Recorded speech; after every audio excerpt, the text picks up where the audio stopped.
2024 പൊതു തിരഞ്ഞെടുപ്പിൽ തൃശൂരിൽ നിന്ന് 75,000-ഓളം വോട്ടിന്റെ ഭൂരിപക്ഷത്തിലാണ് സുരേഷ് ഗോപി തിരഞ്ഞെടുക്കപ്പെട്ടത്.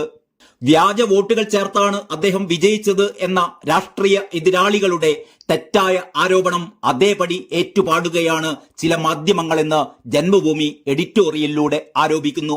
ഇത്രയധികം വ്യാജ വോട്ടുകൾ രേഖപ്പെടുത്തി നമ്മുടെ തിരഞ്ഞെടുപ്പ് പ്രക്രിയയെ അട്ടിമറിക്കാൻ ആർക്കും സാധ്യമല്ല എന്ന കാര്യം സാമാന്യ ബുദ്ധിയുള്ള ആർക്കും മനസ്സിലാക്കാവുന്നതേയുള്ളൂ. വോട്ടർ പട്ടികയിൽ പേര് ചേർക്കുന്നതിന് തിരഞ്ഞെടുപ്പ് കമ്മീഷൻ തന്നെ നിശ്ചയിച്ചിട്ടുള്ള മാർഗനിർദ്ദേശങ്ങളുണ്ട്. 6 മാസത്തിലധികം പ്രസ്തുത സ്ഥലത്ത് സ്ഥിരതാമസം ഉണ്ടാവണം. മേൽവിലാസം തെളിയിക്കുന്ന റെസിഡൻഷ്യൽ സർട്ടിഫിക്കറ്റ് ഉണ്ടാവണം. ഇത് രണ്ടും ഹാജരാക്കാതെ ആർക്കും വോട്ടർ പട്ടികയിൽ പേര് ചേർക്കാനാകില്ല. സംസ്ഥാന സർക്കാരിന് കീഴിലുള്ള ഉദ്യോഗസ്ഥന്മാരും BLA-മാരുമാണ് ഈ പ്രക്രിയ നിയന്ത്രിക്കുന്നത്. ആരെങ്കിലും വ്യാജമായി പേര് ചേർത്തിട്ടുണ്ട് എങ്കിൽ അത് ഈ ഉദ്യോഗസ്ഥന്മാരുടെ അറിവോടെയാകണം. കേരളത്തിൽ ഒരു MLA പോലും ഇല്ലാത്ത BJP ഈ ഉദ്യോഗസ്ഥന്മാരെ മുഴുവൻ സ്വാധീനിച്ചുകൊണ്ട് 75,000-ഓളം അല്ലെങ്കിൽ ജയിക്കാൻ ആവശ്യമായ അത്രയും വ്യാജ വോട്ടുകൾ ചേർത്തു എന്ന ബാലിശമായ വാദമാണ് ഇവർ ഉയർത്തുന്നത്. ഇത്തരമൊരു സംശയമുണ്ടെങ്കിൽ ആദ്യം തിരഞ്ഞെടുപ്പ് കമ്മീഷനും പിന്നെ കോടതിക്കും പരാതി നൽകാവുന്നതാണ്. എന്നാൽ അവർ ഉന്നയിക്കുന്ന ആരോപണങ്ങളിൽ അവർക്കു തന്നെ വിശ്വാസമില്ല എന്നതുകൊണ്ടാകും ആരും നിയമ നടപടി സ്വീകരിക്കാൻ മെനക്കെടുന്നുമില്ല. സുരേഷ് ഗോപി വിജയിച്ചു എന്നത് അംഗീകരിക്കാനുള്ള മടിയും വിമുഖതയുമാണ് ഇപ്പോഴത്തെ ഈ ആരോപണങ്ങൾക്ക് പിന്നിലെന്ന് വ്യക്തം. സുരേഷ് ഗോപി തൃശൂരിൽ വോട്ട് ചേർത്തതിനെയും വലിയ അപരാധമായി അവർ പ്രചരിപ്പിക്കുകയാണ്.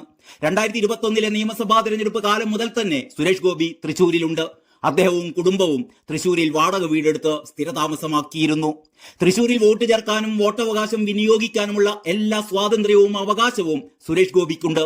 ഇപ്പോൾ പുറത്തുവരുന്ന വിവരങ്ങൾ അനുസരിച്ച് സംസ്ഥാനത്തെ മുൻ പ്രതിപക്ഷ നേതാവ് ഉൾപ്പെടെ ഒട്ടേറെ പേർക്ക് 2 വോട്ടർ പട്ടികയിൽ പേരുണ്ട്.